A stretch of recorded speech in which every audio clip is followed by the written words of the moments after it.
Dobro večer, dobar dan, insert random izgovor zašto nisam bio na YouTube-u mesecima. Sad, volio bih da nastavim tamo gde sam stao, tamo s leve strane iza reklame, kod taksi stanice vidjet ćete konjsko meso, imaju brutalne konjske pljeskavice i uzmite koji konjsku kobasicu da vam bleju u frižideru za doručak, narednim danima, why the hell not.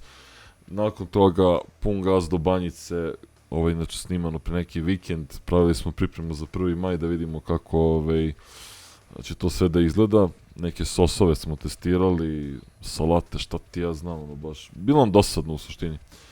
Na banjici obratite pažnju, trenutno rade mnogo toga i ovdje sam se tako zeznuo što sam uletio u gužvu, trebao sam samo da parkiram na Nisovoj pumpi tamo preko puta 5 litera i da peške odem do ove mesare. Mesara se zove Kostić na Banjičkoj pijaci.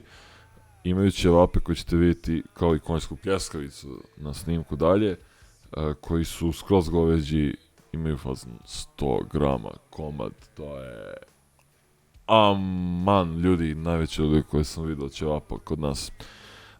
Sad vidite amaterski pokušaj vatre, mislim da su ljudi u nekom paleolitu pravili bolje.